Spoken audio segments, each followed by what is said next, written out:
Salut camarades. Et si on s'était trompé sur notre compréhension du contexte précédent la première croisade? Et si notre lecture des sources, à des siècles de distance, était complètement foirée? Aujourd'hui, on va donc parler d'une potentielle nouvelle lecture de ces sources qui jette un regard nouveau sur ces événements, et qui va nous permettre aussi de parler un petit peu d'historiographie, parce que c'est pas forcément parce que ce regard est nouveau qu'il est forcément meilleur à tout point de vue.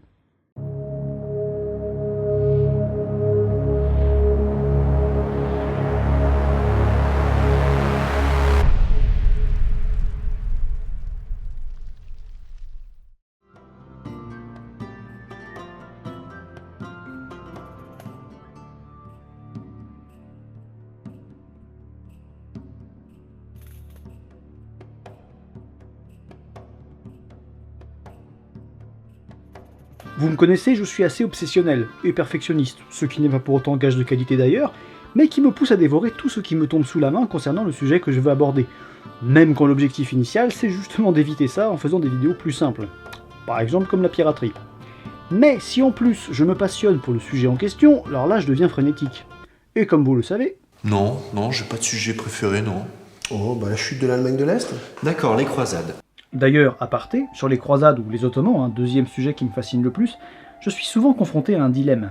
Prendre le temps de lire tous les bouquins que j'ai accumulés amoureusement et sans aucune retenue, parfois avec moult péripéties, ainsi que traquer et dévorer plein d'autres que j'ai envie de poncer, et étudier, écrire, tourner, monter et diffuser une vidéo tous les mois. Autrement dit, le métier que vous me permettez de faire avec vos merveilleux dons me permet de lire ce que je veux pour vous offrir du meilleur contenu, mais pas assez à mon goût. Pas que vous me filiez pas assez de thunes, évidemment, bien au contraire, mais je manque de temps, un mois étant trop court pour lire et assimiler suffisamment de bouquins. Même si dans le même temps, ça m'emmerde aussi de ne produire que 10 à 12 vidéos par an. C'est donc très frustrant, cette impression de faire moins bien que ce que je pourrais faire si j'avais plus de temps. Sentiment d'ailleurs partagé par le camarade sur le champ avec qui nous en discutions récemment. Sans déconner, ça me déchire le cœur depuis des années maintenant, quand ça ne me démotive pas complètement. Mais bon, si je vous demandais de me payer à lire des bouquins tous les mois pour produire 2 vidéos par an, je suis pas sûr que ça vous plairait. Il n'y aura plus d'abonnés. Bref, c'est dans l'une de mes énièmes tentatives désespérées d'écluser un peu ma bibliothèque que je me suis retrouvé à lire La première croisade, l'appel de l'Orient, de Peter Frankopan, traduit et publié en France en octobre dernier.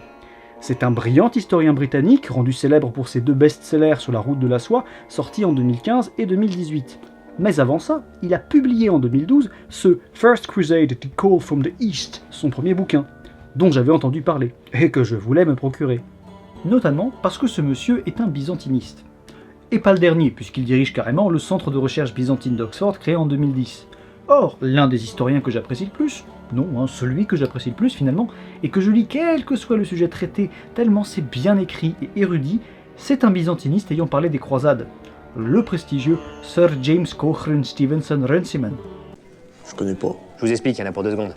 En effet, vous le connaissez mieux sous le nom de Sir Stephen Runciman, et ce lascar n'a écrit rien de moins que la synthèse longtemps estimée comme la plus brillante sur les croisades, et que j'estime plus que n'importe quelle autre, l'histoire des croisades, en 3 tomes.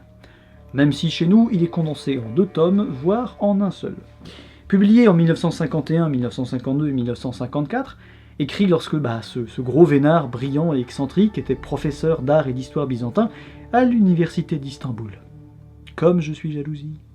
Au-delà d'une incroyable érudition, le pavé faisant quand même plus de 1250 pages, ces 3 livres se sont rendus célèbres pour la thèse qu'ils soutiennent. Pour la première fois, un historien abordait moins la croisade comme une volonté occidentale mystique de repousser l'islam, mais comme un déchaînement de violence assez barbare et dogmatique au détriment d'une civilisation brillante. Non, pas l'islam cette fois-ci. L'Empire romain d'Orient. Et voilà notamment pourquoi, même s'ils me fascinent aussi totalement par leur audace, leur force et leur détermination, je suis parfois assez critique à l'égard des croisés. Beaucoup disent que je les déteste, mais c'est pas vrai, je les adore, sinon je ne cudirais pas leur histoire. Donc bref, si je suis parfois assez critique, c'est pas forcément systématiquement parce que je suis, comme certains me le reprochent, un baboucholâtre invétéré, mais aussi parce que cet historien m'a profondément marqué, tant par la pertinence de son raisonnement que par son érudition, son style, sa classe... Lui en tout cas oui. D'ailleurs ce monde est tellement de la merde qu'à la fin de sa vie, il en était réduit à regretter sa sexualité, considérant qu'elle avait ralenti sa carrière, voire lui avait carrément fait rater sa vie. Super. Bref, pour en revenir à Frankopan, il est donc assez logique de vouloir me procurer son bouquin, parce que 60 ans après, avec tout ce que ça signifie de nouveaux apports historiographiques, un byzantiniste érudit se replonge à nouveau dans l'aspect byzantin des origines de la première croisade. Comment ne pas signer direct ? Bon, il serait peut-être temps du coup d'entrer dans le vif du sujet, à savoir donc les prémices de la première croisade et ce qu'en pense l'ami Francopane. Je ne vous cache pas que le mieux serait encore, pour comprendre correctement ce que sa théorie a de nouveau, d'aller voir ou revoir ces 3 vidéos-là. Oui, celle où j'avais une coupe improbable, une marinière improbable et un bronzage improbable. Merde, hein ? Bon. Bref, allez-y, je vous attends.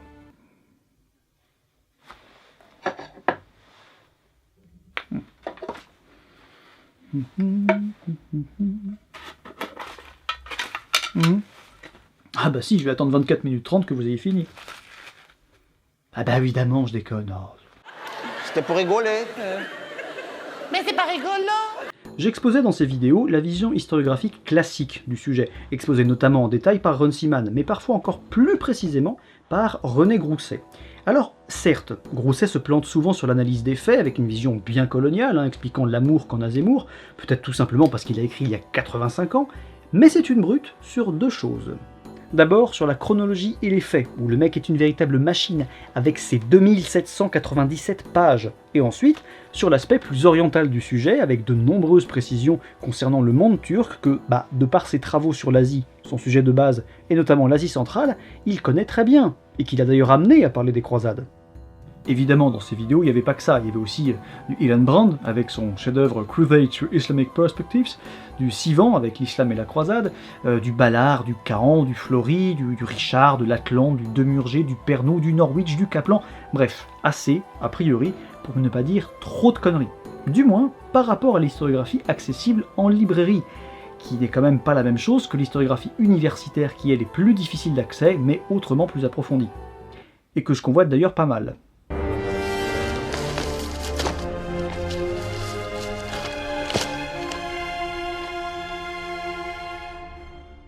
Bref, cette historiographie classique, pour résumer pour ceux qui auraient la flemme de tout revoir, rappelle comment, suite à l'émergence du califat fatimide d'abord, puis du sultanat seldjoukide au Xe-XIe siècle, les frontières orientales de l'Empire byzantin, qui s'étend alors jusqu'au sud de la Syrie et au nord de l'Euphrate, sont de plus en plus rognées, perdant progressivement la Syrie et une bonne partie de l'Asie mineure. L'événement le plus emblématique de tout ça, c'est évidemment la bataille de Manzikert en 1071, où le sultan seldjoukide Alp-Arslan défait et capture l'empereur byzantin Romain IV Diogénès, parti défendre ses frontières, et avec cette bataille, il ouvre encore plus grand les portes de l'Asie mineure aux cavaliers turcs. Qui plus est, ceux-ci rencontrent d'autant moins de résistance que les généraux byzantins, dans le même temps, affrontent d'une part d'autres dangers à l'ouest, comme les Péchénèques dans les Balkans ou les Normands en Italie, mais que d'autre part, l'Empire étant instable depuis la mort de Basile II en 1025, ces gros cons de généraux s'affrontent entre eux dans une guerre civile pour le pouvoir.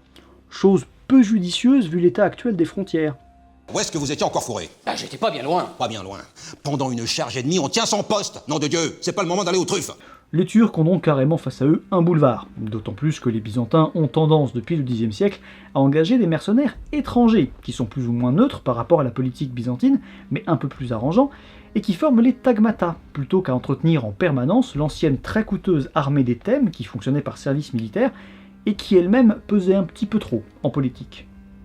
Et en l'occurrence, nos candidats à la pourpre impériale ont tendance à engager des mercenaires turcs, puis à leur confier la protection des villes conquises, ou reconquises, appelez ça comme vous voulez.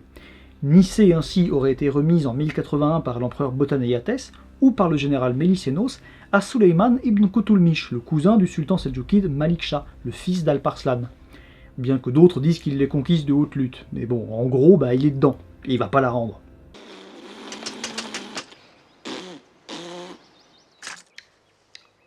Faisant de cette cité la capitale de son tout jeune sultanat de Roum, la tradition veut que ce soit à lui que Malik Shah, quelque peu soucieux de voir autant de petits chefs turcs indépendants et rebelles s'épanouir peinards aux frontières de son empire, ait confié la mission de chapeauter un petit peu cette conquête de l'Asie mineure avec des beys plus modestes mais tout aussi ambitieux comme Danishmend à l'est ou Tzachas sur la mer Égée. En Syrie, de la même manière, après l'exode d'Arménie provoqué par les incursions turques et l'annexion du pays par Byzance pour mieux défendre l'Anatolie, on constate l'émergence en Cilicie, vers l'Euphrate et au nord de la Syrie, de petites puissances arméniennes vaguement appuyées et reconnues par Byzance pour mieux garder un œil sur la région, avec notamment Philarétos Brachamios autour d'Antioche.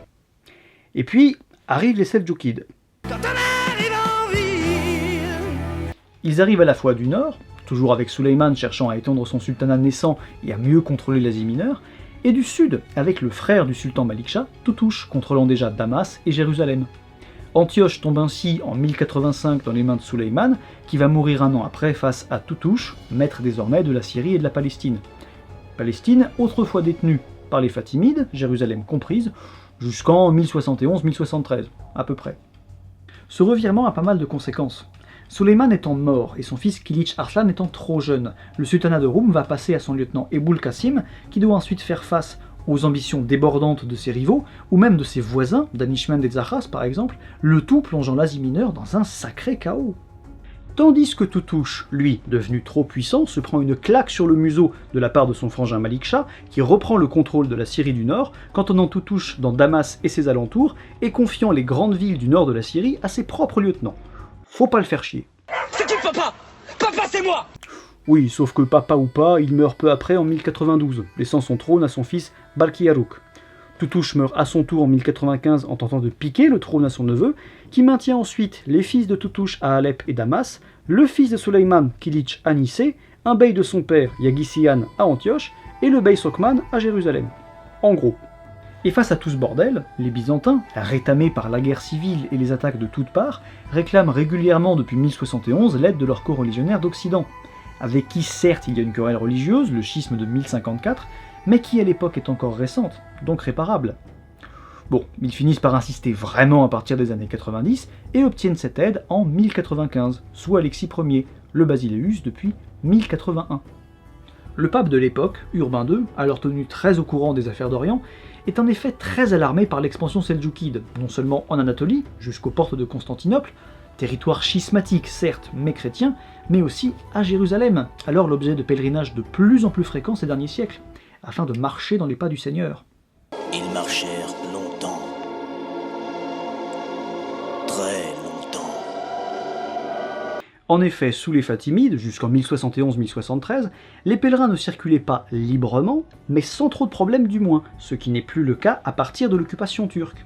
Non pas que les Turcs s'y opposent systématiquement comme on le prétend souvent pour en faire des vilains pas beaux, mais tout simplement parce qu'après leur conquête, c'est un gros bordel dans la région, où les pèlerins sont des proies faciles et juteuses pour des brigands qu'aucune autorité centrale ne tient en respect, puisqu'elle n'existe pas. Bref, avec tout ça, et l'envie politique d'Urbain II d'affirmer son pouvoir en tant que pape en se posant comme première autorité religieuse et politique du monde chrétien réunifié, plus l'enthousiasme général suscité par son discours à Clermont, pouf, croisade. La première d'une longue série.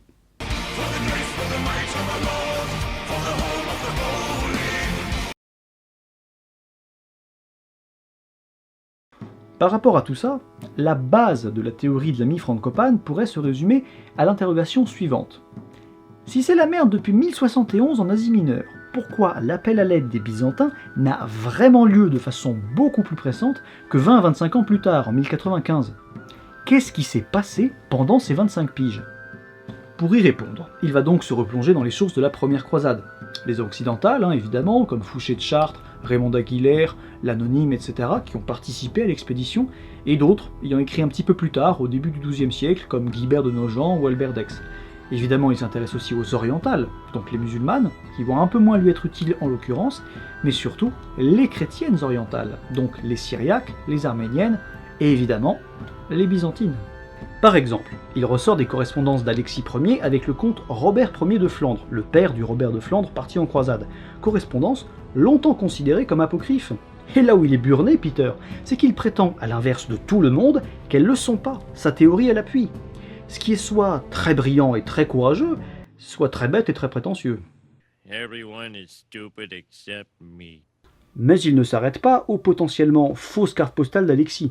Il utilise aussi, évidemment, la grande source majeure de l'époque sur les Byzantins, voire l'une des seules, malheureusement, l'intarissable narration du très long règne d'Alexis, l'Alexiade, par sa fille, Anne. Or, le problème de cette source, qu'on pourrait lui reprocher mais qui fait aussi son charme, c'est qu'elle n'a pu que très difficilement être objective, s'efforçant de dresser un portrait élogieux, voire quasi hagiographique de son daron.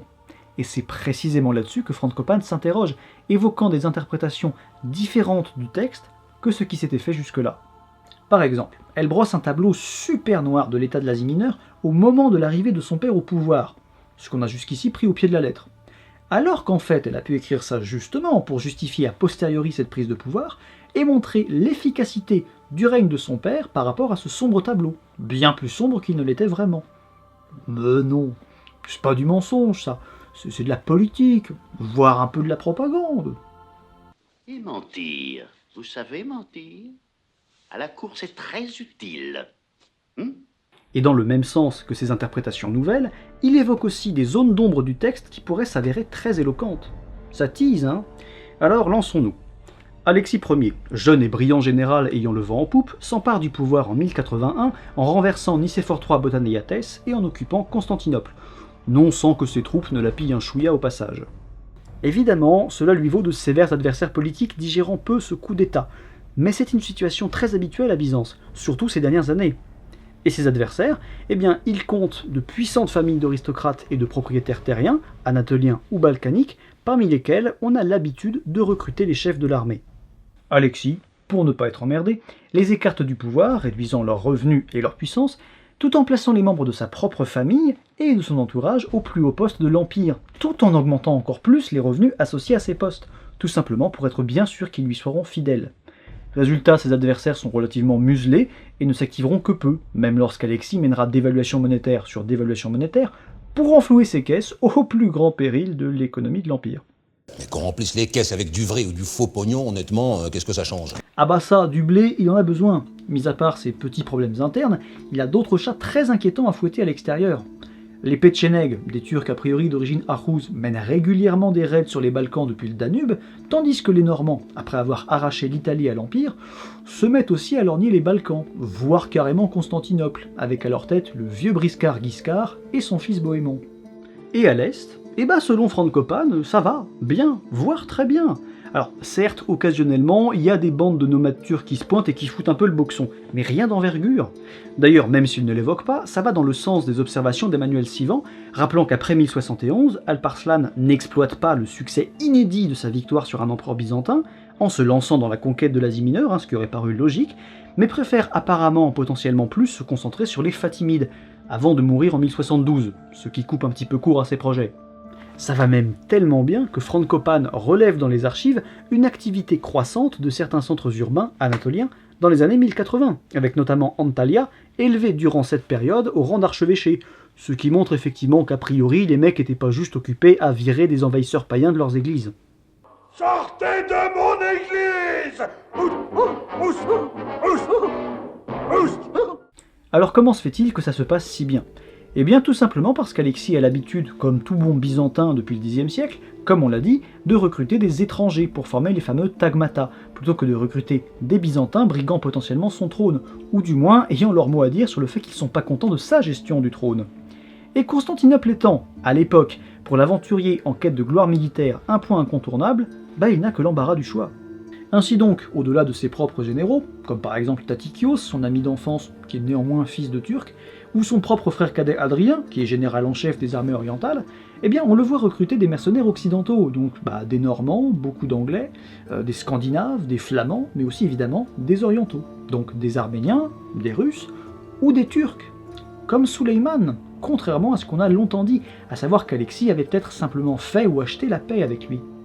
Et ça irait même plus loin. Alexis, ayant déjà beaucoup à gérer sur le front occidental, aurait chargé Suleiman, militaire efficace, de gérer le front oriental et de juguler un peu les appétits locaux, notamment de Danishmend et de Zachas. Ainsi, il ne se serait pas emparé de Nicée en 1081, on ne lui aurait pas fait stationner provisoirement avant qu'il s'en empare, mais on la lui aurait carrément confiée pour qu'il en soit le gérant en tant que vassal, certains textes le décrivant carrément comme gouverneur de Nicée. Non, c'est... Et si on part de ce postulat, l'expédition de Suleiman vers la Syrie prendrait une toute autre allure. Là-bas, en Cilicie, en Syrie du Nord et vers l'Euphrate, sévit Philarétos Brachamios, ancien lieutenant arménien du défunt Romain IV Diogénès, et qui a continué depuis à prêter serment aux Byzantins, notamment à Alexis, pour plus de légitimité. Et Alexis, en retour, toujours dans son habitude de s'appuyer sur des aventuriers locaux pour pouvoir s'occuper ailleurs de trucs plus urgents, se sert de Philarétos pour garder un œil sur la région, dont le contrôle byzantin est très minime vu le bordel que c'est depuis un siècle, mais que le Basileus ne compte pas abandonner de sitôt. Après tout, son propre frère Isaac était toujours duc d'Antioche jusqu'en 1078, avant justement que Philarétos ne s'en mêle. Sauf que Philarétos est bien plus éloigné du pouvoir central que Sulayman, Nicée n'étant qu'à une centaine de kilomètres de Constantinople, quand Antioche est à plus de 1000. Alors du coup, Alexis ou pas, il prend ses aises, il se rend de plus en plus indépendant, et bouffe franchement à tous les râteliers, en fricotant avec les dynastes musulmans locaux, voire carrément avec le sultan seldjoukide Malik Shah. Alexis, l'Empire, Romain Diogénès, l'Arménie, l'Orthodoxie... Oui, alors, pourquoi? Pourquoi trahir sans arrêt les gens avec qui je collabore? Or, rappelez-vous, de ce que j'avais lu, il semblerait que, Sulayman s'approchant d'Antioche pour la conquérir, le fils de Philarétos ait trahi son père en ouvrant les portes aux Seldjoukides, ce que Francopane ne rappelle pas d'ailleurs. Mais, selon Francopane, Sulayman serait venu à Antioche en 1085 non pas pour la conquérir, mais sur ordre d'Alexis, pour rétablir la situation et récupérer la ville au nom de l'Empire, qui après tout l'administrait encore 3 ans avant. Du coup, l'ouverture des portes de la ville et l'occupation de celle-ci sans grande résistance de la part de la population peut se traduire comme le fait que celle-ci, pour beaucoup byzantine, voyant revenir l'autorité impériale, a en effet ouvert les portes délibérément, malgré le fait que le mec soit turc et musulman, ce qui aurait dû encore plus les arrêter s'ils n'avaient pas en effet bossé pour Alexis. Mais dans ce cas, pourquoi les choses auraient-elles changé? Eh bien parce que, comme on l'a vu, Sulayman meurt face à Toutouche en 1086 en tentant de reprendre Alep, dans la foulée. En soi d'ailleurs potentiellement toujours sur ordre d'Alexis, puisque cette cité était autrefois byzantine. Ou alors simplement pour faire du zèle. Toujours est-il que le problème, c'est que cette mort prématurée est dramatique pour Alexis. Nous étions si prêts et on s'est fait coiffer sur le poteau. Pourquoi? Parce qu'un petit dément a voulu agir noblement. En effet, l'autorité byzantine et turque de Sulayman s'effondre avec lui, notamment ses reconquêtes récentes, qui sont à nouveau en proie aux aventuriers locaux. En plus, son fils Kilich étant trop jeune, son lieutenant Ebul Kessim s'empare du sultanat de Roum et de Nicée et n'en fait qu'à sa tête, malgré les tentatives d'Alexis pour essayer de reproduire avec lui le même schéma qu'avec Sulayman. Et comme si c'était pas assez, évidemment, des beys comme Danishmend et Tsachas en profitent pour redresser la tête et laisser libre cours à leur ambition, rognant de plus en plus les territoires impériaux, notamment sur les côtes de l'Asie mineure et les îles de la mer Égée. Pour Alexis, c'est donc une catastrophe. Jusque-là, sa gestion de l'Asie mineure avait pu faire grincer des dents, mais elle avait porté ses fruits, rétablissant même l'autorité byzantine jusqu'à Antioche, tandis qu'en plus, ça lui laissait plus de moyens pour gérer le front occidental, où il repoussa non sans difficulté les Normands entre 1081 et 1085. Sauf que désormais, tout le monde voit bien que ça a totalement foiré. Ça va, on a compris. Alexis est donc impuissant, l'Asie mineure lui échappe totalement, et si vous ajoutez à ça sa propre politique interne qui n'a même pas porté ses fruits non plus, notamment les dévaluations monétaires successives, les retraits de salaire de certains aristocrates, l'augmentation de ceux de son entourage, l'ouverture du commerce interne aux marchands occidentaux, notamment les Vénitiens qui l'ont beaucoup aidé face aux Normands, eh bien on comprend que ça gueule massivement. Bref, un Sulayman vous manque et tout est dépeuplé. Cependant, tout n'est pas perdu. Le salut pourrait venir, étonnamment, de Malik Shah, lui aussi inquiété par l'agitation à ses frontières. En effet, celui-ci vient, comme on l'a vu, enlever le nord de la Syrie à son frangin devenu un petit peu trop puissant, puis récupérer le petit Kilich pour l'emmener à sa cour, histoire de l'y éduquer dans le respect du pouvoir central, afin de mieux contrôler l'Asie mineure quand il y retournera, et qu'il ne le sera plus. Mineur, vous m'avez compris. Vous êtes mon pion, avec lequel je fais joujou. Mais c'est pas tout. Il écrit apparemment aussi à Alexis pour lui proposer de s'associer face aux turbulents beys anatoliens, en échange de quoi il demande un mariage d'alliance, impliquant Anne, qui a même pas 10 piges. Bon, Alexis évite cette histoire de mariage, mais accepte apparemment de payer un tribut, pour peu qu'il l'aide. L'ordre pourrait donc revenir une fois de plus via une nouvelle magouille. Sauf que cette entente n'aboutit pas à grand chose, parce que les beys anatoliens continuent à faire leur vie, mais surtout parce que Malik Shah meurt en 1092, laissant suffisamment de soucis à ses héritiers pour ne pas se préoccuper de l'Asie mineure. Et comme si ça ne suffisait pas, peu avant ça, les Petchénèques sont revenus en force jusqu'aux portes de Constantinople, tandis que de tout nouveaux nomades se pointent à nouveau au nord des Balkans. Et voilà que récemment, une toute nouvelle sorte d'enfoirés ont déboulé de leur steppe et ils ont tout raflé. Ah bah non, pas les Seldjoukides évidemment.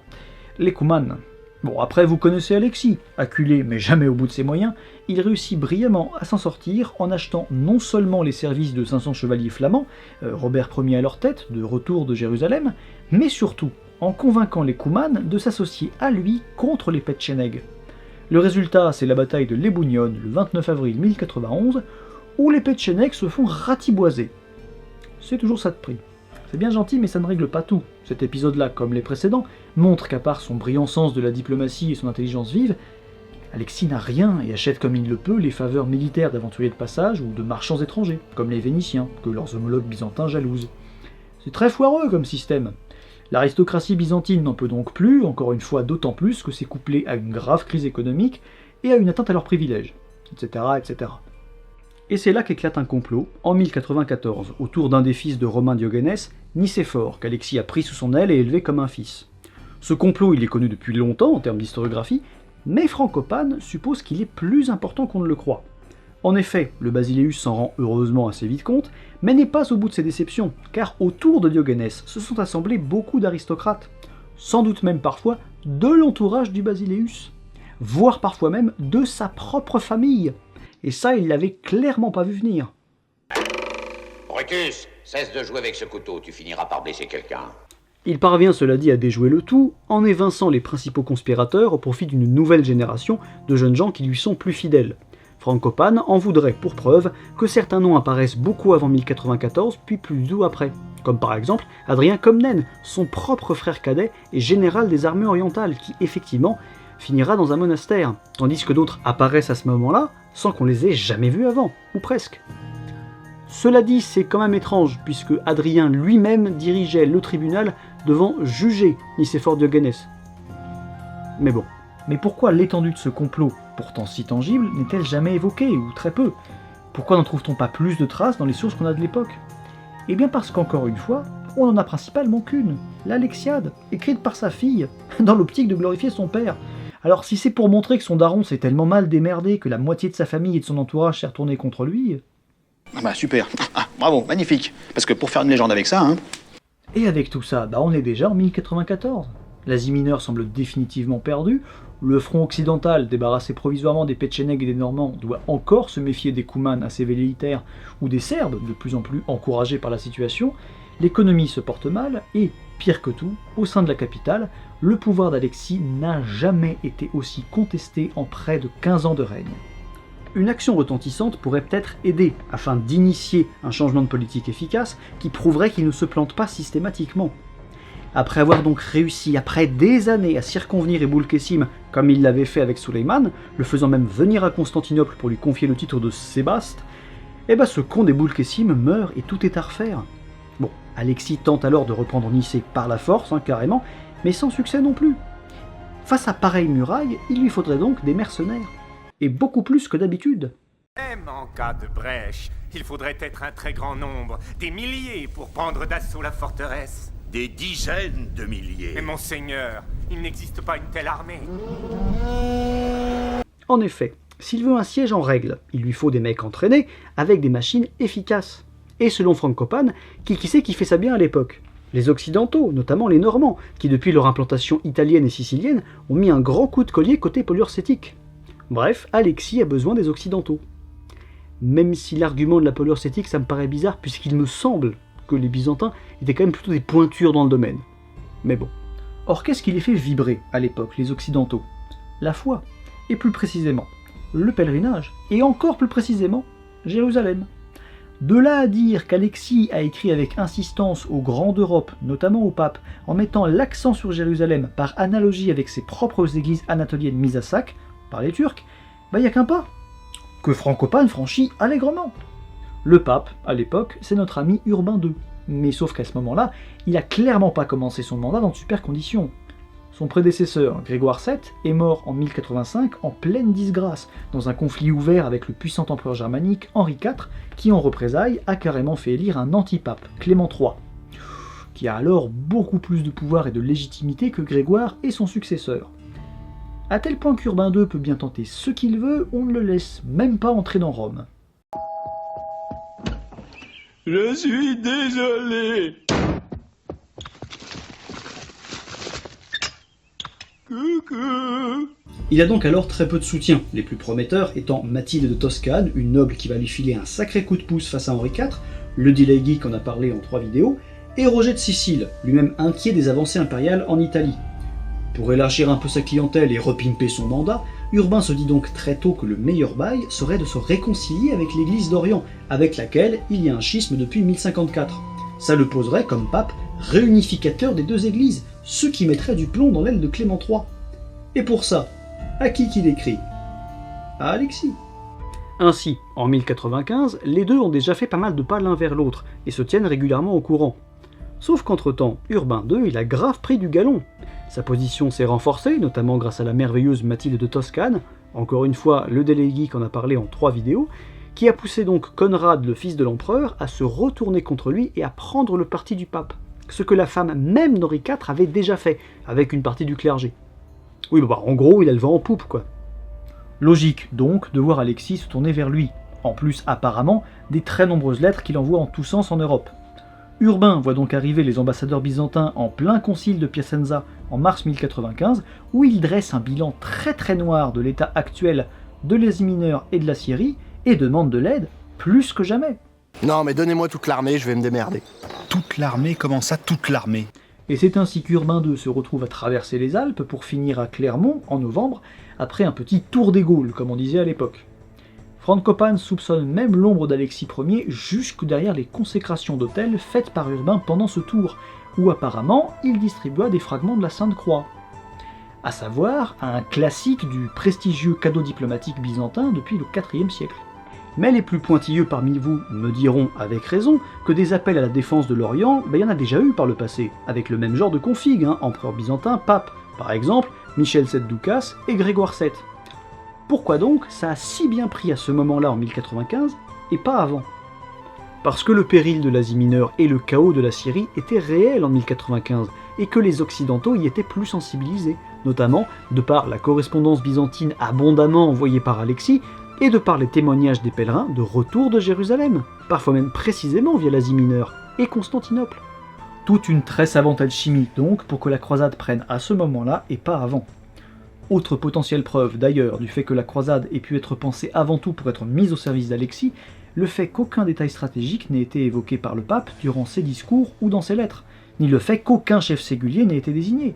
Alexis devait être ce chef, décidant des objectifs de la croisade. Mais la suite, vous la connaissez. L'enthousiasme a effectivement été tel que la croisade a totalement échappé à ses créateurs. C'est parti. Oh la vache. Hey, je les ai jamais vus si féroces. Ouais, les autres sont bien remontés aussi. Oulala. Là par contre ils viennent sur nous là. Lesquels? Bah tous. Alors franchement, jusque-là, ce qui représente d'ailleurs la moitié du bouquin, pourquoi pas?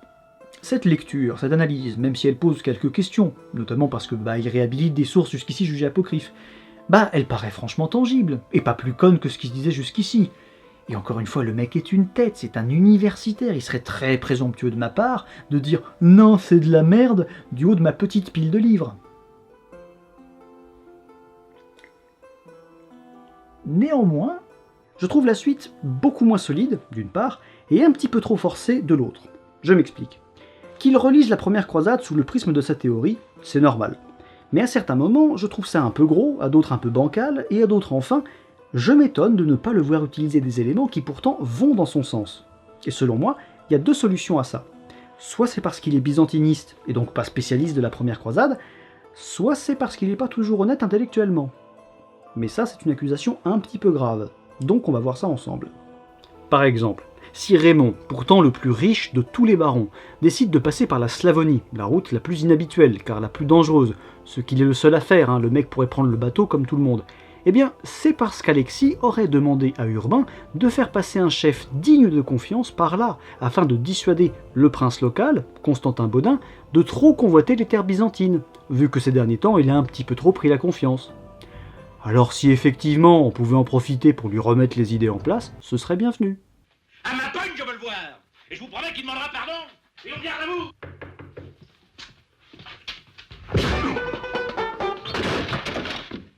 Or de fait, Raymond était, de tous les chefs, celui qui avait le plus rencontré Urbain II lors de son tour de Gaule, voire éventuellement le seul. Et de fait aussi, après sa traversée musclée de Slavonie, les serves de Baudin ne s'agitèrent apparemment plus pendant quelques décennies. Pourquoi pas, du coup, même si je trouve que la corrélation est peut-être un petit peu facile. Après, c'est évident, il y a des choses qui se tiennent beaucoup mieux. Il explique notamment que, déjà, si Alexis demande des serments à ces mecs-là, c'est bien parce qu'il compte les utiliser, là-dessus on est tous d'accord, mais que, s'il n'insiste pas auprès de Raymond pendant des plombes, se contentant d'une simple promesse de ne pas l'attaquer, c'est pas parce qu'il avait prévu de passer un pacte avec Raymond contre Bohémond, comme le supposait Runciman, mais bien parce qu'il était pressé d'éloigner les croisés de la capitale.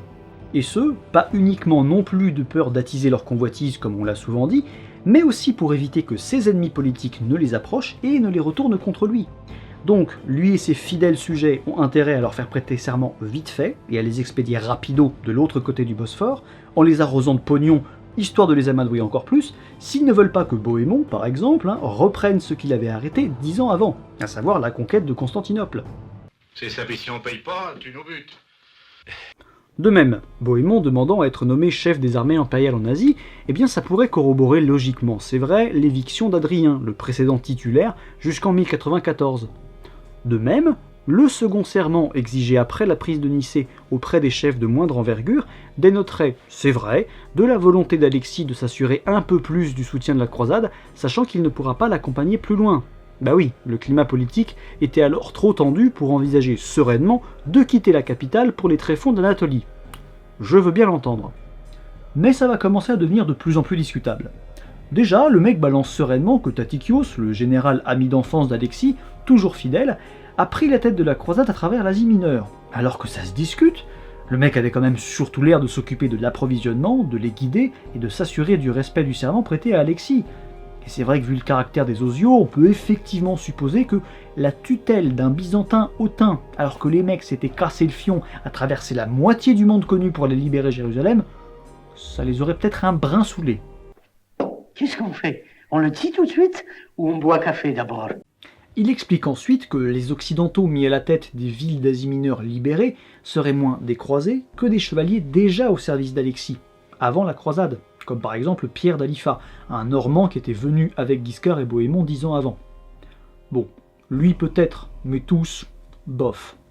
Mais ça c'est pas le plus gros, et c'est pas à mon sens d'ailleurs le plus important. Là, on commence à toucher au moment où j'ai vraiment déchanté de mon enthousiasme initial, et où j'ai décidé de faire cette vidéo. Baudouin de Boulogne, mon préféré, mon favori, mon chouchou, n'aurait pas quitté le convoi principal pour aller récupérer un petit bout de Cilicie peinard, comme on l'a souvent dit, ou même pour faire un repérage par rapport à la suite de la croisade, mais carrément pour aller récupérer la Cilicie au nom de l'empereur, afin de faciliter le ravitaillement de la croisade depuis Chypre via les ports de Cilicie. Allez, soit, ok, c'est pas incohérent, c'est pas plus con que ce qui s'est dit jusque-là. Pourquoi pas? On peut faire la moue, mais pourquoi pas? Mais en plus, il aurait fait tout ça sincèrement, sans aucune arrière-pensée. Ce qui expliquerait, selon Frankopan, 1. que Tatikios l'ait laissé partir, si tant est qu'il dirige l'expédition, ce qu'on l'a encore une fois, 2. qu'il se soit foutu sur la gueule avec Tancrède, qui lui voulait vraiment s'installer au détriment de l'Empire, et qui s'était barré sans autorisation. Baudouin se serait donc battu avec lui pour défendre l'Empire. Vous pouvez me la refaire sans trembler des genoux, celle-là? C'est vrai que ça pourrait expliquer que les villes de Cilicie se soient spontanément remises à Baudouin sans trop faire de foin, le sachant agent impérial. Mais enfin, ça pourrait aussi rappeler que les populations d'Asie mineure à l'époque avaient tendance à faire confiance aux aventuriers au service de l'empereur, même quand ils faisaient sédition, comme Roussel de Bailleul par exemple, parce qu'ils savaient qu'ils étaient plus à même de les défendre que le lointain Basileus et son absence de troupes. Et ça, Frankopan ne le mentionne absolument pas. Mais bon, Frankopan insiste, arguant du fait que Baudouin a ensuite remis ses villes de Cilicie à Tatikios, représentant impérial, qui lui-même les remettra ensuite avant son départ à Bohémond, auquel Alexis, selon Frankopan, faisait confiance. Bon. Tout ça selon lui, donc, corroborerait ce mandat byzantin de Baudouin. Soit. Mais... Frankopan prétend carrément qu'Alexis aurait repéré Baudouin pour ce genre de mission de confiance à Constantinople, quand celui-ci s'était interposé entre le Basileus et un chevalier rusto en train d'insulter Alexis, l'empereur considérant donc Baudouin désormais comme droit et fiable. Personnellement, je me rappelle surtout, ce que Frankopan ne rappelle pas, que pendant les accrochages entre Godefroy et Alexis autour de Constantinople, Baudouin avait incendié et pillé une bonne partie des faubourgs et qu'il avait capturé 60 péchénègues impériaux avant d'en buter la majorité. Du coup, qu'est-ce qu'on fait?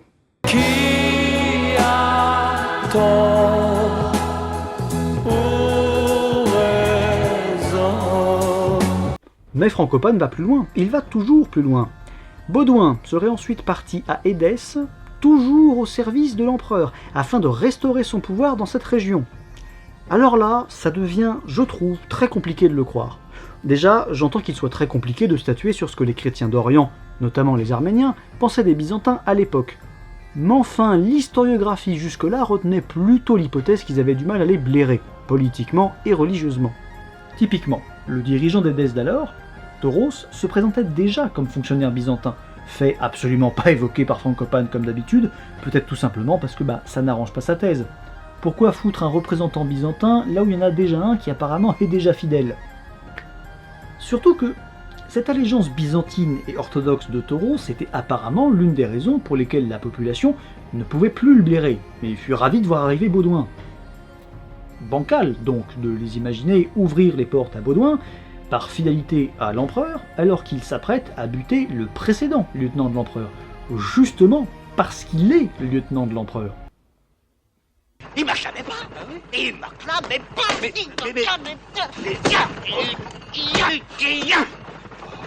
Il m'a clamé pas. Oui, mais Frankopan, il a plein de preuves.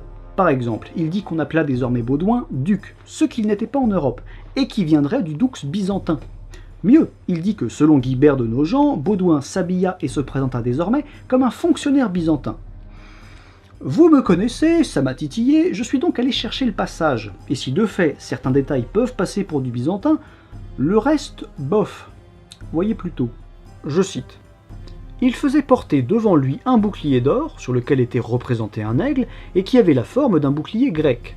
Adoptant les usages des gentils, il marchait portant une robe longue, il avait laissé croître sa barbe, se laissait fléchir par ceux qui l'adoraient, mangeait par terre sur des tapis étendus, et, s'il entrait dans une ville qui lui appartint, 2 chevaliers en avant de son char faisaient retentir 2 trompettes. Déjà, la barbe, les robes, la forme du bouclier, le fait de bouffer par terre, les usages des gentils, tout ça, ça fait local, pas nécessairement byzantin. Les gentils à l'époque, ça désigne tous les incroyants. Et ici, je trouve que ça fait nettement plus oriental que byzantin, parce qu'il me semble pas que Alexis bouffait par terre, par exemple. Qui plus est, Guibert y était pas, tout simplement. Il a écrit au début du XIIe siècle et il n'y a pas participé à la première croisade. C'est donc peut-être pas le mieux placé pour savoir comment Baudouin s'habillait. Du coup, j'ai un petit peu envie de dire... Le doute m'habite, voilà. Après, il y a l'aigle, oui, c'est sûr, ça fait byzantin. Enfin, les Arméniens, ils utilisent aussi ce symbole, depuis la période urartéenne, au 9e siècle avant Jésus-Christ, quand même. Et puis ça peut aussi être, je sais pas moi, l'aigle impérial germanique, pourquoi pas? Hein? Bah oui, moi aussi je peux faire des théories vaseuses, en reliant des faits au pif, comme ça. Essayons. Godefroy, le frère aîné de Baudouin, était vassal d'Henri IV, empereur germanique, pour son duché de Basse-Lotharingie. Et n'ayant pas d'enfant, on a souvent supposé qu'il avait prévu de faire de Baudouin son héritier.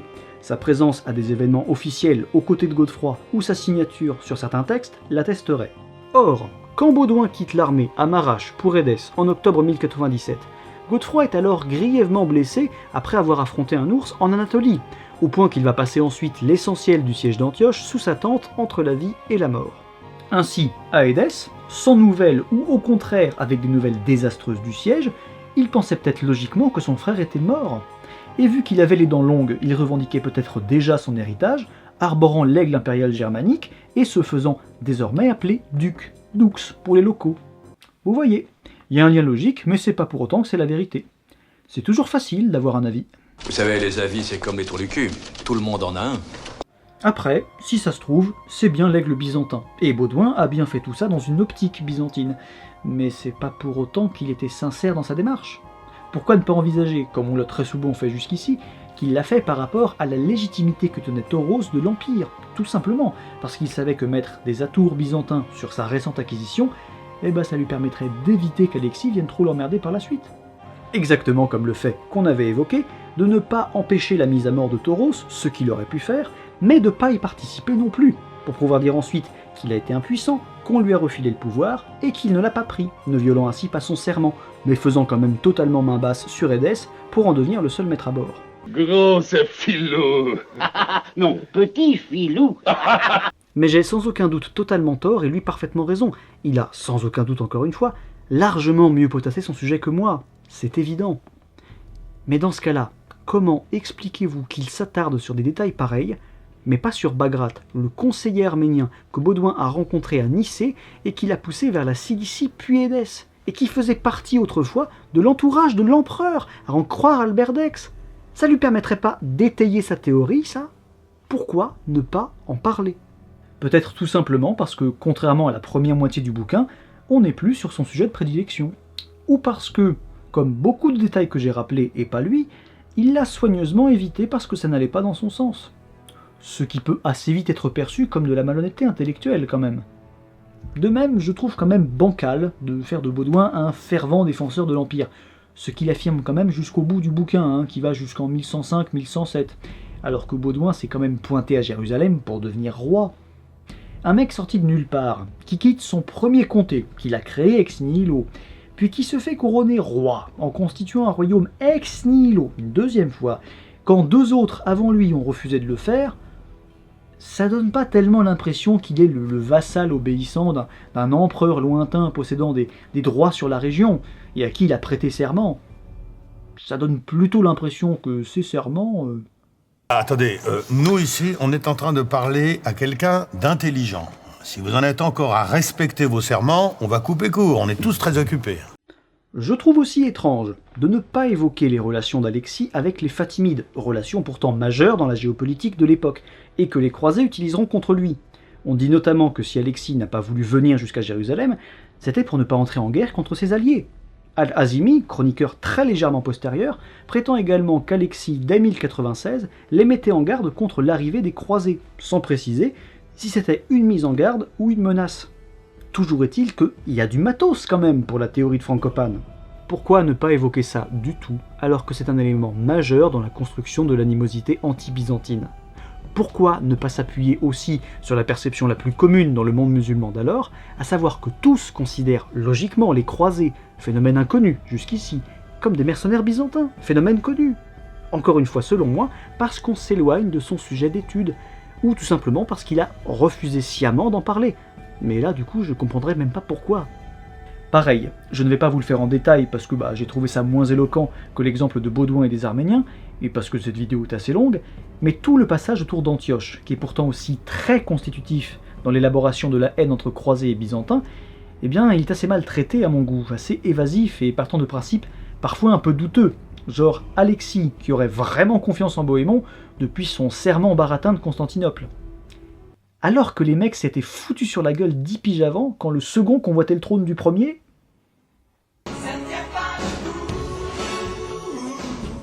En fait, on tombe là, à mon sens, dans le travers possible de tout historien. À force de se spécialiser et de se passionner pour un sujet, on finit par être tenté d'analyser les sujets périphériques du sien à travers son prisme. Comme si, par exemple, je sais pas, un spécialiste des croisades voulait à tout prix analyser l'histoire de l'expansion mongole du XIIIe siècle, uniquement via l'influence qu'aurait eu sur eux leur contact avec la papauté et la Terre Sainte.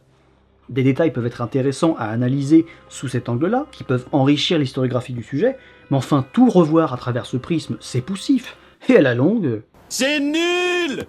Notamment parce que plus un historien étudie, plus il est spécialisé, moins il est légitime, en quelque sorte, d'aborder de nouveaux sujets qu'il connaît tout simplement moins, parce qu'il ne peut tout simplement pas leur dédier une nouvelle vie entière de travail qu'il a déjà consacrée à l'étude de son premier sujet.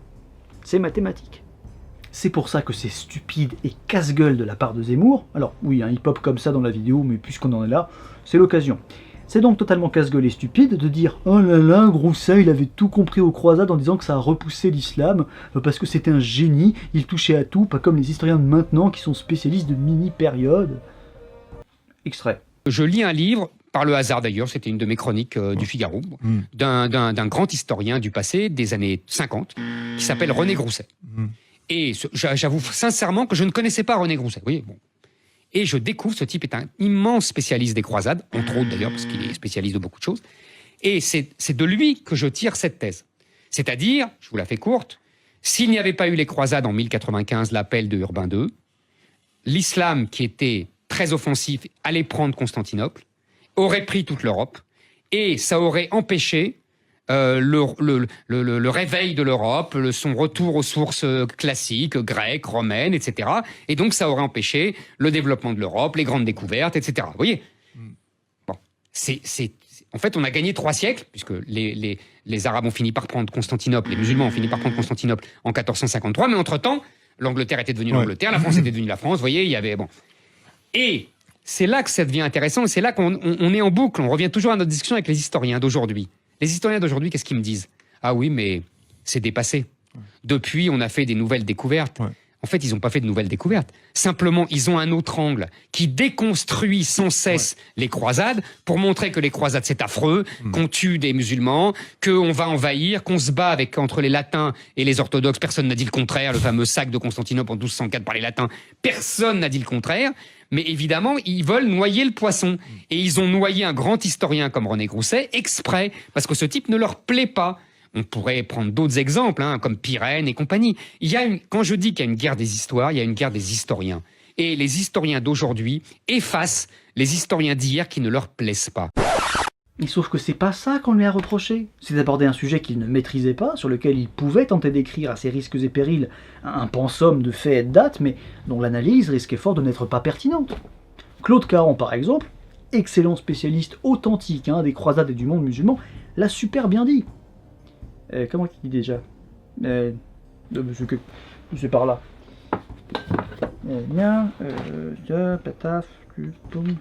Voilà. René Grousset, dont les mérites pour la vulgarisation des études sur le Moyen et l'Extrême-Orient ne sont pas niables, parce qu'il travaillait en liaison avec les spécialistes, a cru pouvoir écrire à lui tout seul, et sans connaître aucune des langues nécessaires, cet ouvrage que sa grande diffusion en France, et même à l'étranger, rend particulièrement regrettable, bien que par endroits agréable à lire. Et les historiens d'aujourd'hui effacent les historiens d'hier qui ne leur plaisent pas. C'est pas qu'ils sont meilleurs, c'est pas qu'ils ont trouvé des choses, on peut éventuellement, vous voyez, trouver toujours des petits détails, une caisse d'archives qu'on n'avait pas vue, ça oui, c'est possible. Mais, si vous voulez, ces grands historiens d'alors avaient une vue. D'abord, ils avaient une culture énorme, que les historiens d'aujourd'hui non plus, et en plus, ils écrivaient dans un français magnifique. C'est ça la conclusion. Mais c'est vrai, je vous assure que c'est vrai. Parce que, mais pour une raison que vous allez comprendre, je vous ai dit tout à l'heure, ils s'accrochent à des choses de détail. Donc, ils vont passer leur vie sur le Poitou en 1492, vous voyez. Les autres, ils avaient une vue universelle et millénaire. Donc, ils avaient plus de recul. Vous comprenez, c'est tout. Je suis ancien combattant, militant socialiste et bistrot. C'est de dire si dans ma vie j'ai entendu des conneries. Mais des comme ça, jamais. Bah oui, les historiens sont pas plus cons parce qu'ils sont plus spécialisés, au contraire. Qu'est-ce que tu préfères, Eric, honnêtement, bouffer dans un resto proposant sobrement mais efficacement 6 entrées, 6 plats et 6 desserts d'une même culture culinaire, ou dans une usine à gaz proposant 120 plats allant de la pizza au pad thaï, en passant par le burger et les moules frites, sous prétexte que le tenancier partage ta vision politique et pas l'autre? Mais bah, c'est pareil. Dans les deux cas, faut être con, obstiné et malhonnête pour réfléchir comme ça. Et toc, remonte ton slibard, Lothar. On ne peut pas toucher à tout, et c'est pour ça que je me concentre sur 2-3 sujets max, ce qui est déjà casse-gueule et aventureux, vu le travail que ça demande et le manque de documents universitaires auxquels j'ai accès. Et c'est pour ça aussi, quand je m'aventure sur d'autres sujets, genre Ungern ou les Mamelouks, eh bien il faut faire particulièrement gaffe à ce que je dis, parce que je maîtrise moins bien ces sujets. C'est pour ça aussi que je suis assez frileux quand vous me demandez de nouveaux sujets, tout simplement parce que ça demanderait énormément de taf. Et c'est pour ça aussi, comme je le disais au début, que j'aimerais avoir plus de temps pour mieux travailler. Bref, vous avez compris l'idée. Chacun chez soi, et les hippopotames seront bien gardés. Et ça vaut donc pour Frankopan aussi. C'est très noble de sa part, et potentiellement très juste et passionnant, de vouloir réétudier les origines de la première croisade par rapport au monde byzantin d'alors, qu'il a étudié et qu'il connaît très bien, ce qui donne les 140 premières pages de son bouquin, qui sont à mon sens potentiellement pleines d'avenir d'un point de vue historiographique. Mais s'aventurer ensuite sur l'interprétation du déroulement de la première croisade, qui touche à beaucoup d'autres pans de l'histoire qui sont eux-mêmes des spécialités, au même titre que l'Empire byzantin, sujet qu'il maîtrise donc beaucoup moins bien, le tout uniquement en fonction de sa théorie byzantiniste, c'est hasardeux et indigeste. Mais à ce titre, on pourrait aussi le reprocher à Runciman, me direz-vous. Et vous avez raison, puisqu'il a aussi analysé les croisades avec un point de vue byzantiniste. Oui, sauf que lui, il n'a pas cherché à tout lire à travers son premier sujet d'étude, déjà, il a pondu 1250 pages, pas 270, et même si Frankopan est déjà pas mal polyglotte, ce qui est très impressionnant, Runciman c'était une vraie brute, capable de lire les sources arabes, grecques, perses, hébreuses, syriaques, arméniennes, turques, géorgiennes, latines, ce qu'il a fait. Et c'est pour ça que je me permets d'intimer l'ordre à certains salisseurs de mémoire qui feraient mieux de fermer leur claque-merde. Ah. J'en profite d'ailleurs pour ajouter que, certes, les notes du bouquin de Frankopan sont impeccables, on retrouve très bien les références, y a rien à redire, mais que j'ai été assez surpris par sa biblio, du moins par celle qu'il propose, parce qu'elle est assez hétéroclite. D'ordinaire, vous savez, on est d'accord, hein, la biblio, c'est une liste de références utilisées, voire une liste par thème abordé dans le bouquin. Là, on a quand même un discours du genre « Ouais, j'ai lu plus de 2000 bouquins et articles sur le sujet, donc en voilà quelques-uns en fonction des thèmes abordés, pour que ce soit moins digeste et que ça donne plus envie de lire. » Oui, alors, je peux être d'accord avec cette volonté pédagogique, que je trouve intéressante, mais enfin, vu ce qui a été dit, je comprendrais aussi qu'on la prenne pour de la prétention, ou de la malhonnêteté intellectuelle, ou les deux, ou les trois. Oui, parce qu'on a deux choix, finalement. Soit ce bouquin est écrit par une brute qui maîtrise tellement bien son sujet qu'il peut envoyer balader un siècle et demi d'historiographie, auquel cas il devrait juste écrire une putain de thèse sur le sujet, soit il fait dans le sensationnalisme en écrivant un bouquin grand public qui se veut original sans que les gens voient qu'il est bancal parce que lui-même n'est pas toujours honnête. Auquel cas, bon bah c'est cool, on en a pour notre argent, c'est sympa à lire, mais enfin intellectuellement on se fait un petit peu avoir. Voleur! Voleur! Vous m'avez volé! Non, monseigneur, je vous ai menti.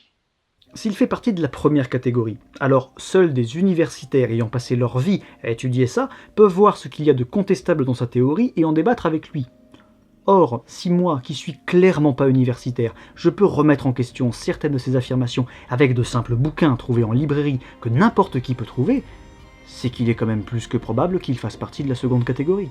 D'autant plus que si on veut vraiment tirer sur l'ambulance, c'est certes un brillant universitaire byzantiniste, mais enfin pour le moment, il a écrit sur la première croisade, les routes de la soie à l'époque, les routes de la soie aujourd'hui, et bientôt la Russie, avec son bouquin Léviathan, qui sortira en 2022. C'est pas super byzantin tout ça, mais si on veut vraiment rajouter une couche, le mec tient avec sa conjointe une chaîne d'hôtels. Donc de là à dire qu'il est peut-être plus porté sur le business que sur la noblesse de la recherche, il n'y a qu'un pas. Ou du moins qu'il est peut-être plus porté sur la prétention des grandes théories nouvelles, plutôt que sur l'humilité et l'honnêteté que demande la recherche. Oh là là, oh là là, oh là là, j'ai plein d'idées, oh, je suis trop fort. Tout ça pour dire qu'il faut se méfier du barouf qu'on peut faire autour de la parution d'un bouquin qui arrive avec une nouvelle théorie révolutionnaire sur un sujet déjà très documenté. C'est typiquement très bien dit d'ailleurs par Thomas Madden, un autre spécialiste des croisades, d'ailleurs à propos du livre de Frank Coppan. Je cite. « Il y a aujourd'hui tellement d'histoires de la première croisade qui se bousculent sur les étagères que les nouveaux auteurs sont obligés de trouver une façon de se différencier des autres. Dans certains cas, ça mène à des approches authentiquement innovantes, mais dans d'autres, à des tentatives d'innovation assez gênantes. Ce livre fait partie des seconds. Bon, je le trouve un peu dur, mais ça me permet d'ailleurs, au-delà du bien fondé de son premier constat, d'aborder un autre sujet.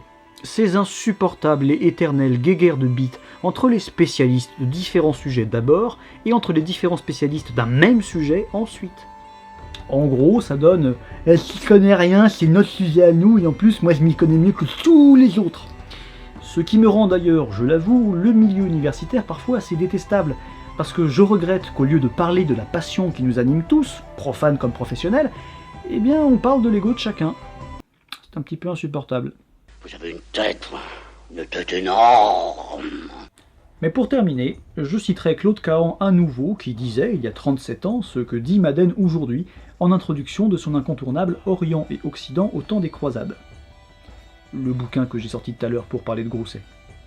Encore un livre sur les croisades, comme s'il n'en existait pas déjà bien des dizaines, sans parler de milliers d'articles. Au risque de paraître présomptueux, je dirais que la qualité de ces publications est trop souvent inverse à leur quantité, et que les causes mêmes de leur prolifération, le poids qu'elles ont fait peser sur la recherche scientifique, en ont plus ou moins, au su ou à l'insu des spécialistes eux-mêmes, infléchi, voire faussé l'esprit et la méthode. Je me permettrai quand même une dernière remarque.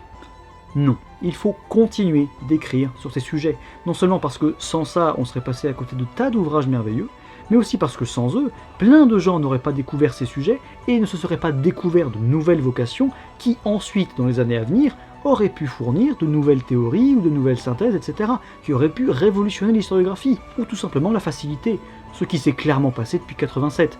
Alors que si on écoute Claude Cahn...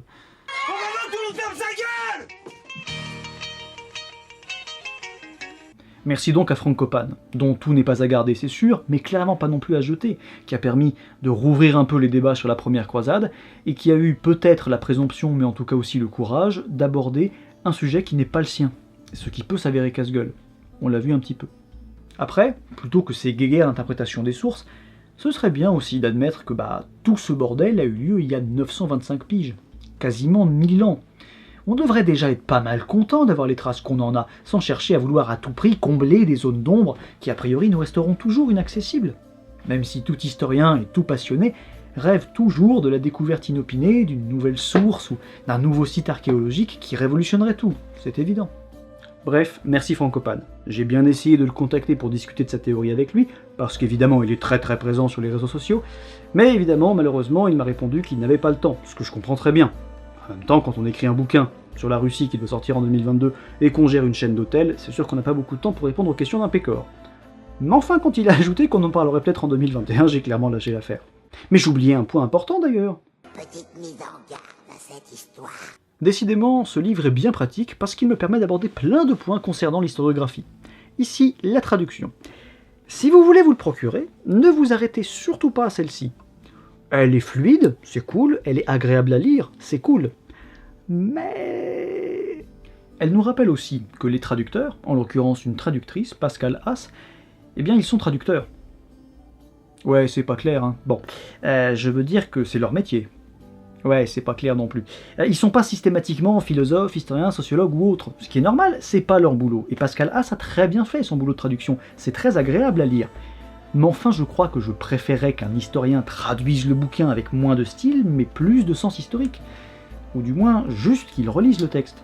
Là, la traductrice européenne nous parle quand même de maïs 4 siècles avant la découverte européenne de l'Amérique, parce que corne, ça veut certes dire maïs, mais enfin ça veut dire blé aussi, hein. Ou alors elle rajoute des dates, au mépris total du texte original quand ça lui paraît pas clair, situant par exemple le siège de Nicée en mai 1098 au lieu de 1097, parce que Frankopan a dit qu'ils partent en mai 1097 et qu'ils arrivent à l'été. Mais c'est de même année en fait, c'est pas la peine de rajouter 1098 puisque c'est faux. Bref, méfiez-vous parfois des traductions, qui ne font pas toujours honneur aux historiens qu'il y a derrière, voire parfois qui les décrédibilisent. Je me suis quand même fait chier à acheter la version anglaise de ce texte.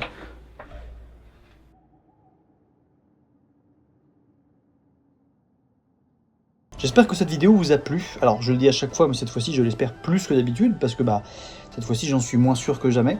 Pas que je sois sûr à chaque fois que ça vous plaise, hein, je suis pas dans un égo trip à ce point-là, mais vu que c'est une vidéo très particulière, puisque on n'a pas parlé d'une source en particulier, on n'a pas parlé d'un roman historique, on n'a pas étudié un nouveau sujet, j'ai un peu des doutes, donc c'est à vous de me dire si ce genre de vidéo vous plaît. Je m'étais dit que ce serait intéressant à aborder, mais c'est vrai que je peux comprendre aussi que ça sente un peu le réchauffer, quoi. On aborde des sujets qu'on a déjà vus, on aborde quelques précisions, et on aborde une nouvelle théorie historiographique autour de ça, donc je sais pas si ça va vous plaire. Moi je voulais tenter le coup, parce que j'ai pris beaucoup de plaisir à étudier ça, à comparer, à faire cette espèce de tentative de travail d'historien autour de ce sujet, parce que pour le coup, ah oui, j'ai oublié de le dire dans la vidéo, mais quand je dis on, etc., où l'historien est tenté d'eux, je ne me considère jamais comme historien, n'oubliez jamais ça, je ne suis pas un historien, je ne suis pas un universitaire, je suis un vulgarisateur, et je suis passionné par le sujet, c'est tout, donc je ne suis pas historien, je ne me revendique pas comme tel, je ne me considère pas comme tel, donc ne me considérez pas comme tel, et ne me faites pas dire ce que je n'ai pas dit, du coup.